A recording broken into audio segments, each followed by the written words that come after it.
What if hunger isn't an accident? What if the absence of calories follows a plan? In this list of 10, we trace how access to food can be tightened like a valve. Each segment shows a different pressure point: supply routes, storage, law, and time. So you can spot the pattern that repeats across eras without needing names to feel the mechanics. Number 1. When hunger becomes a weapon. The dark history of siege warfare. The walls do not kill, the calendar does. A siege runs on time, not flame, because cutting food lines turns a city into a slow target that can't reload its pantry or its will. Armies surround, but the squeeze begins with closed gates and torn roads. Fields are raked, granaries emptied, and mills stilled, so each day lowers the ceiling of what defenders can eat and do. Commanders chose patience over fire because time costs fewer soldiers and breaks morale in layers. Classic sieges built rings that blocked carts and boats, burned crops beyond the walls, and counted mouths with ration slips.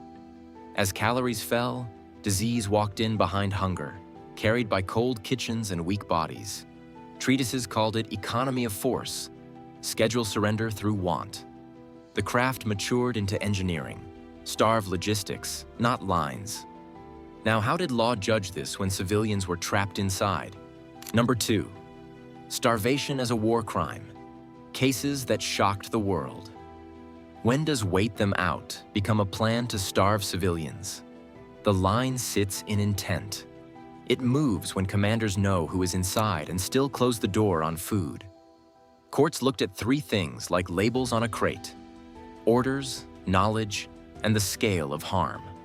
Prosecutors traced blockade maps, radio traffic, and checkpoint rules that turned aid trucks back. They flagged patterns: ration cuts imposed by force, markets shut, wells guarded, and fields denied. Investigators asked if routes for the sick and young existed, if relief groups got safe passage, and if escorts were offered or stalled until goods spoiled. Tribunals weighed who counted as civilian, whether corridors stayed open, and if permits matched the promise. The result set a marker. Starvation could be policy, not fog, when civilians were the lever. Now watch how a blockade empties plates step by step. Number 3. How food blockades destroy civilian populations. A blockade is quiet on the shoreline and loud in the kitchen. Ships halt. Warehouses sit sealed. At home, pots go thin faster than news can travel. The break starts at the port. One interdicted dock chokes imports, then wholesalers ration, then shop shelves clear. Those with cash hoard, prices jump. The poor give up protein first, then switch to filler grains, then face hidden deficits: iron, iodine, vitamin A. Black markets rise, but they charge a tax in distance, danger, and debt. Fuel runs short, so mills idle and ovens cool. Grain that arrives can't be milled. Dough can't be baked at scale. Fridges fail and fish spoils. The system that turns food into meals collapses like a stalled assembly line. Blockades don't only stop food, they stop the tools that make it edible. Once supply collapses, the body becomes the battlefield, cell by cell. Number 4. The science of starvation. What happens to the human body? Deprivation has a sequence. The body follows a playbook. It spends stored sugar first, then shifts to fat, then mines muscle and organ tissue when reserves fall. That shift marks the slide from coping to harm. In this phase, muscle breaks down to feed the liver's need for amino acids. Grip weakens. Walking slows. The immune system thins. Small cuts linger. Common bugs turn dangerous. Fluid balance flips, and edema puffs ankles and faces despite weight loss. Children pay twice. Growth plates stall, height lags, and brains miss key inputs, so attention and memory fade. Lacking iron, iodine, and vitamin A reshapes behavior and vision. Humanitarian teams track this on arms with MUAC tapes and by classifying wasting versus stunting. These measures leave timelines and severity markers that investigators can read. With the physiology mapped, now contrast nature's shocks with policies that lock in hunger. Number 5. Famines that were man-made, not natural disasters. Drought can start a crisis. Policy can turn it into a famine. Rain fails, yields drop, and then rules decide who eats. That is the hinge. Some places bend but recover because markets stay open, roads stay free, and aid moves. Others break when leaders pull the wrong levers. Export demands drain granaries. Grain requisitions strip farms bare. Price controls crush sellers, so stock hides. Movement bans trap hungry families far from surplus. Aid sits at a checkpoint until it spoils. Comparative studies show a pattern like a stage map.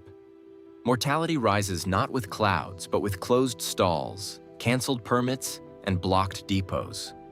Where buyers reach markets, losses ease. Where policy walls grow, bodies weaken. Number 6. How governments have used food control to silence opposition. A ration card can be a ballot you never cast. It sits in your pocket like a quiet vote, tallied at a window, not a poll. Food distribution turns from safety net to leash when access depends on favor. Dependency nudges choices. Join a rally, lose your quota, keep quiet, keep bread. That trade is the pressure point. Governments build the system with simple tools. Selective rationing rewards loyal districts and starves hostile wards. ID-linked aid tracks who receives what, then flags dissent. Travel permits gate markets, so sellers and buyers both need permission. Licensing for traders creates bottlenecks that steer food to allies. Scarcity pairs with surveillance. Queues map networks, and records mark who speaks out. Political economy research outlines how patronage rides on subsidies and food lines to shape behavior. When food turns conditional, speech grows costly. Calories buy silence. These tactics evolve in modern wars. Number 7. The politics of hunger. Modern conflicts and food access. Today's battlefields include ports, checkpoints, and warehouses. Food moves like a convoy on rails, but each gate can flip from open to closed with a stamp. Humanitarian law promises access, yet convoys idle while permits sit. Warehouses go dark after strikes. Cold chains break when fuel is rationed. Modern wars make food scarce by layering obstacles. Besieged districts ringed by berms, contested roads with ad hoc tolls, mined fields that erase harvests, and forms that expire before trucks load. Conflict assessments now trace these patterns in near real time. Satellite scans mark scorched cropland and silent mills. Market monitors log missing staples, steep spreads, and vanishing vendors. The map tells the story without a speech. Number 8. The Siege of Leningrad. 872 days without enough food. A city held its breath for nearly 2.5 years. Streets thinned. The ledger of who ate and when ruled each hour. With supply lines cut, daily life shrank to bread rations and fuel scraps. Winter marches crossed ice on a route earned the name Road of Life. Thin and fragile, but steady enough to move sacks and people. Ration tiers split workers, dependents, and children. Bread stretched with husks, cellulose, and sweepings. Soup took bones, sawdust substitutes, and whatever boiled. Archives note falling caloric issues. Then a spike in deaths when cold and hunger met. Hospitals ran, but bodies failed from edema, infection, and long fatigue. Music and reading persisted as a shield. Small halls lit by stoves. Number 9. The Holodomor debate. Famine, policy, and power. Was it failure or design? This debate sits at the center of a famine that scarred a region and reshaped its politics. Scholars dispute how policy drove hunger. They weigh grain quotas set above local capacity, export orders issued while shortages rose, and movement controls that barred families from seeking food across borders or districts. Some read intent in the pairing of seizures and sealed roads. Others see neglect born in rigid plans and fear of retreat. Research pits sources against each other like exhibits in a case.